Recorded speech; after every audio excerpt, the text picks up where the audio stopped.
RupeeMonkന്റെ share ട്രേഡിങ്ങുമായിട്ട് ബന്ധപ്പെട്ടിട്ടുള്ള video സീരീസിൻ്റെ ഇന്നത്തെ എപ്പിസോഡിൽ നമ്മൾ പറയാൻ പോകുന്നത് ഷെയർ മാർക്കറ്റിൽ ഒരു ഷെയറിൻ്റെ പ്രൈസ് എങ്ങനെയാണ് കൂടുകയും കുറയുകയും ചെയ്യുന്നതിനെ പറ്റിയിട്ടുള്ള ഒരു സിമ്പിളായിട്ടുള്ള എക്സ്പ്ലനേഷനാണ്. RupeeMonk എന്ന് പറഞ്ഞിട്ടുണ്ടെങ്കിൽ നിങ്ങളുടെ പേഴ്സണൽ ഫിനാൻസുമായി ബന്ധപ്പെട്ടുള്ള ചെറിയ വീഡിയോകൾ തരുന്ന യൂട്യൂബ് ചാനലാണ്. ഈ കാര്യം നിങ്ങൾക്ക് താല്പര്യമുണ്ടെന്നുണ്ടെങ്കിൽ നിങ്ങൾക്ക് ചാനൽ സബ്സ്ക്രൈബ് ചെയ്യാം, കൂട്ടുകാരുമായിട്ട് വീഡിയോ ഷെയർ ചെയ്താൽ അവർക്കും കൂടെ ഉപകാരമാകും. നമ്മൾ നിങ്ങളുടെ പേഴ്സണൽ ഫിനാൻസുമായി ബന്ധപ്പെട്ടുള്ള ക്വസ്റ്റ്യനുകൾ ആൻസർ ചെയ്യുന്ന ഒരു വാട്സപ്പ് സർവീസ് ഉണ്ട്. അതിൻ്റെ പേരാണ് ആസ്ക് RupeeMonk സർവീസ്. അങ്ങനെ നിങ്ങൾക്ക് എന്തെങ്കിലും ക്വസ്റ്റ്യനുകളുണ്ട്, നിങ്ങൾക്ക് എന്തെങ്കിലും സജഷൻ വേണമെന്നുണ്ടെങ്കിൽ നിങ്ങൾക്ക് ഈ കാണുന്ന നമ്പറിൽ നിങ്ങൾക്ക് വാട്സപ്പ് ചെയ്യാം. നിങ്ങൾക്ക് പെട്ടെന്ന് തന്നെ നിങ്ങൾക്ക് അതിനുള്ള ഉത്തരങ്ങൾ തരുന്നതായിരിക്കും. ഇന്ന് നമ്മൾ പറയുന്നത് ഷെയർ മാർക്കറ്റിൽ ഷെയറുകളുടെ പ്രൈസ് കൂടുകയും കുറയുകയും ചെയ്യുന്നത് എങ്ങനെയാണെന്നാണ് വളരെ സിമ്പിളായിട്ട് നിങ്ങൾക്ക് പറഞ്ഞു തരാനായിട്ട് പോകുന്നത്. ഷെയർ മാർക്കറ്റ് എന്ന് പറഞ്ഞിട്ടുണ്ടെങ്കിൽ മറ്റേത് മാർക്കറ്റും പോലെ തന്നെയാണ്. അതായത് വാങ്ങാനായിട്ട് ഒരാൾ മാർക്കറ്റിൽ ചെല്ലും, അയാൾക്ക് പറ്റുന്ന വിലയ്ക്ക് അവിടെ അയാൾക്കുള്ള സാധനങ്ങൾ വിൽക്കാനുണ്ടെന്നുണ്ടെങ്കിൽ ആ സാധനം ആ വിലയ്ക്ക് വാങ്ങും, അയാളുടെ ജോലി നോക്കി പോകും. അതുപോലെ തന്നെയാണ് നമ്മൾ ഷെയറിലും ട്രേഡിംഗ് നടക്കുന്നത്. ഇപ്പോൾ നിങ്ങൾ സ്വാഭാവികമായിട്ട് നിങ്ങൾ ചിന്തിച്ചിട്ടുണ്ടാവും, ഈ വില കൂടുകയും കുറയുകയും ചെയ്യുന്ന എപ്പോഴാണ്? നമ്മൾക്ക് ഒരു സാധനം വളരെയധികം വന്നു കഴിഞ്ഞാൽ നിങ്ങൾ സ്വാഭാവികമായിട്ടൊരു സാധനത്തിന് വില കുറയും അല്ലേ? ഇത് കാരണം നിങ്ങൾക്ക് വളരെ എളുപ്പത്തിൽ നിങ്ങൾക്ക് മനസ്സിലാക്കാൻ പറ്റും.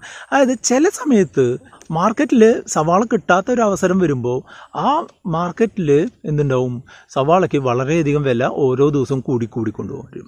അതേസമയം ഒരു വിളവെടുപ്പ് കഴിഞ്ഞിട്ടുള്ള സമയത്ത് മാർക്കറ്റിൽ ഉള്ളിയുടെ വില വളരെ കുറവായിരിക്കും. അത് എന്തുകൊണ്ടാവാം? വിളവെടുപ്പ് കഴിഞ്ഞു കഴിഞ്ഞാൽ ഉടനെ തന്നെ മാർക്കറ്റിലേക്ക് സാധനം സുലഭമായിട്ട് വരും. അതോടുകൂടി ഓരോ ദിവസവും സംഭവം വില കുറഞ്ഞു വരും. അതായത് വിൽപ്പനയ്ക്ക് ആളുകൾ കൂടുമ്പോൾ ഏത് സാധനത്തിനായാലും വില കുറയും. അതേസമയം വിൽക്കാൻ ആളില്ല, വാങ്ങാൻ ആൾക്കാർ കൂടുതലുണ്ട് എന്നുണ്ടെങ്കിൽ ആ സാധനത്തിന് സ്വാഭാവികമായും വില കൂടും. ആ ഒരു പ്രിൻസിപ്പിൾ തന്നെയാണ് നമ്മളുടെ ഇവിടെ സ്റ്റോക്ക് മാർക്കറ്റിൽ നടക്കുന്നത്. സാധാരണ ഒരു ദിവസം എന്താണ്ടാവുക എന്ന് വെച്ചാൽ ഈ ഒരു വിൽക്കാനും വാങ്ങാനുള്ള ആളുകളുടെ എണ്ണം ഒരു നോർമൽ റേറ്റിലായിരിക്കും. അതുകൊണ്ട് തന്നെ സാധാരണ ഒരു ദിവസങ്ങളിൽ സ്റ്റോക്കുകളുടെ വില അധികം കൂടുകയോ കുറയുകയോ ചെയ്യില്ല. ചെറിയൊരു ഒരു രൂപ 2 രൂപ എന്നുള്ള രീതിയിലൊക്കെ കൂടുകയും കുറയുകയൊക്കെ ചെയ്തിട്ടാണ് സാധാരണ രീതിയിൽ അവസാനിക്കുക.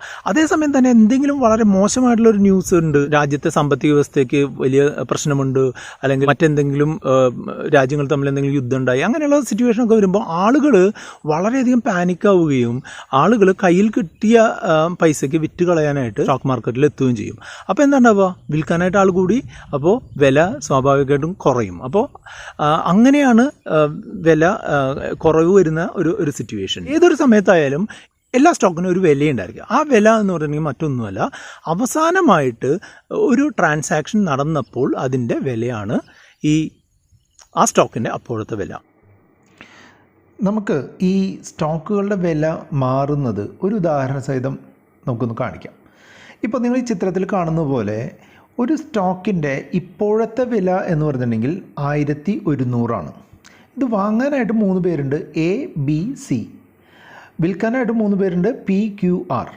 A 1097 രൂപ വെച്ച് 20 സ്റ്റോക്കും, B 1098 വെച്ച് 10 സ്റ്റോക്കും, C 1099 വെച്ച് 30 സ്റ്റോക്കും വാങ്ങാനായിട്ടും, P 1100 വെച്ച് 10 സ്റ്റോക്ക് വിൽക്കാനും, Q 1100 വെച്ച് തന്നെ 20 സ്റ്റോക്ക് വിൽക്കാനും, R 1100 വെച്ച് 30 സ്റ്റോക്ക് വിൽക്കാനുമാണ് തീരുമാനിച്ചിട്ടുള്ളത്. ഇങ്ങനെ വരുമ്പോൾ എന്താ, ആ 2 വിൽക്കാനും വാങ്ങാനും ഉള്ള കൂട്ടരുടെ ആ വിലകൾ തമ്മിൽ ഒരു മാച്ചിങ് ഇല്ല അല്ലേ? അപ്പോൾ നിങ്ങൾ ഇടതുവശത്ത് പച്ച നിറത്തിൽ കാണുന്നതിൽ 1097, 98, 99 അപ്പുറത്താണെന്നുണ്ടെങ്കിൽ 1100 മാത്രമേ ഉള്ളൂ. അതായത് ഒരു മാച്ചിങ് ഇല്ല. അതിൻ്റെ അർത്ഥം എന്താ? ഒരു ട്രാൻസാക്ഷനും ആ സമയത്ത് സംഭവിക്കില്ല. കുറച്ച് സമയം കഴിഞ്ഞപ്പോൾ എന്താ സംഭവിച്ചതെന്ന് വെച്ചാൽ നമ്മുടെ P എന്ന് പറഞ്ഞ അയാൾക്ക് പൈസയ്ക്ക് കുറച്ച് അത്യാവശ്യം ഉണ്ടായിരുന്നു. അതുകൊണ്ട് തന്നെ അയാളുടെ സ്റ്റോക്കുകളുടെ വില 1099 കൊടുക്കാം എന്നുള്ള രീതിയിലായി. അപ്പോഴെന്താ, നമ്മുടെ സീനിൽ C എന്ന് പറഞ്ഞ ഒരാളുണ്ട് അല്ലേ, അയാൾ 1099 വെച്ച് 30 സ്റ്റോക്ക് വാങ്ങാനുണ്ട്. പക്ഷേ ഇപ്പോൾ 10 എണ്ണം ആ വിലയ്ക്ക് കിട്ടുന്നതുകൊണ്ട് എന്തുണ്ടായി, ആ 10 സ്റ്റോക്ക് C Pയുടെ കയ്യിൽ നിന്ന് വാങ്ങി. അപ്പോൾ ഇപ്പോൾ ലാസ്റ്റ് കാണുന്ന ട്രാൻസാക്ഷൻ ഏതാ? 1099 അതുകൊണ്ട് നമ്മുടെ ഈ ഷെയറിൻ്റെ പ്രൈസ് താഴെ കാണിച്ചിട്ടുള്ള പോലെ 1099 മാറി. അങ്ങനെ 1099 ആ 10 ഷെയർ വാങ്ങിയതിന് ശേഷം C വിചാരിച്ചു ഇനി ഇതിൻ്റെ പൈസ കുറയാൻ പോവുകയാണ് എന്ന് കണ്ടിട്ട് C എന്ത് ചെയ്തു എന്ന് വെച്ചാൽ ഈ സ്റ്റോക്കിനെ വാങ്ങുന്ന അയാളുടെ വില 1098 രൂപയാക്കി കുറച്ചു. അങ്ങനെ 20 ഷെയറുകൾ അയാൾക്ക് വേണമെന്ന് പറഞ്ഞു. അതേസമയം തന്നെ ക്യൂ എന്ത് വിചാരിച്ചൊന്നും ഈ 1100 ആരും വാങ്ങാൻ ഉണ്ടാവില്ല എന്ന് കരുതി അയാളും അയാളുടെ 20 സ്റ്റോക്ക് 1098 വിൽക്കാമെന്നുള്ള ഒരു സെല്ലിംഗ് ഓർഡറും ഇട്ടു. അപ്പോൾ എന്തായി, ഇവിടെ രണ്ട് കൂട്ടർ എന്തുണ്ട്, 1098 വാങ്ങാനുണ്ട്, ഒരാൾ 1098 വിൽക്കാനുണ്ട്. അപ്പോൾ എന്തുണ്ടായെന്ന് വെച്ചാൽ ഈ 20 സ്റ്റോക്ക് ഈ ക്യൂവിൽ നിന്ന് സി 20 സ്റ്റോക്ക് 1098 രൂപയ്ക്ക് വാങ്ങി. അപ്പോൾ പുതിയ വില എന്തായി, താഴെ കാണിച്ചിരിക്കുന്ന പോലെ 1098 മാറി. ഇനി ഇപ്പോൾ ആകെ നമ്മുടെ സീനിൽ ബാക്കിയുള്ളത് 3 പേര് മാത്രമേ ഉള്ളൂ. 6 ഉണ്ട്, ബി ഉണ്ട്, എ ഉണ്ട്. ഇപ്പോഴത്തെ പ്രൈസ് 1098 മേളിൽ കാണിച്ചിരിക്കുന്ന പോലെ. അപ്പോൾ ബിയുടെ വില എന്ന് പറഞ്ഞിട്ടുണ്ടെങ്കിൽ 1097. ഇതിൽ 6 എന്താ ചെയ്തതെന്ന് വെച്ചാൽ 6 അയാളുടെ വിൽപ്പന വില 1097 ആക്കിയിട്ട് കുറച്ചു. മനസ്സിലായില്ലേ? 1097 കുറച്ചപ്പോൾ എന്തുണ്ടായെന്ന് വെച്ചാൽ ഈ അയാളുടെ കയ്യിൽ നിന്ന് 10 ഷെയർ ബിക്ക് അതുകൊണ്ട് തന്നെ 1097 വാങ്ങാൻ പറ്റി. എന്തുകൊണ്ട് എക്ക് പോയില്ല? അയാൾ ഓൾറെഡി 1096 വാങ്ങുന്നുള്ളൂ എന്നാണ് പറഞ്ഞിരിക്കുന്നത്.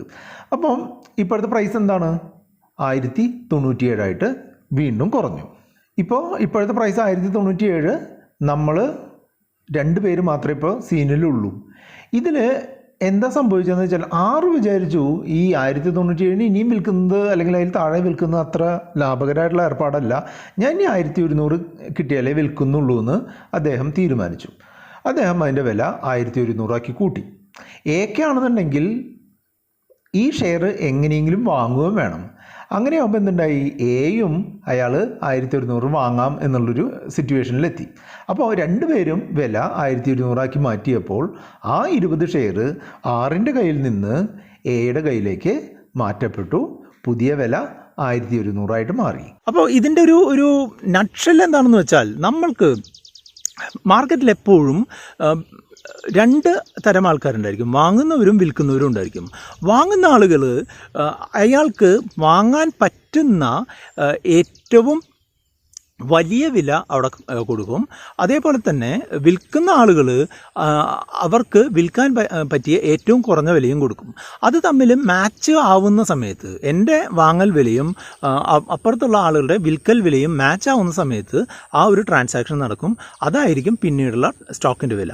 അപ്പോൾ വാങ്ങാൻ ധാരാളം ആളുകളുണ്ട് എന്നുണ്ടെങ്കിൽ സ്വാഭാവികമായിട്ടും വിൽപ്പനക്കാരൻ എന്ത് ചെയ്യും, വില കൂടുതൽ വെക്കും.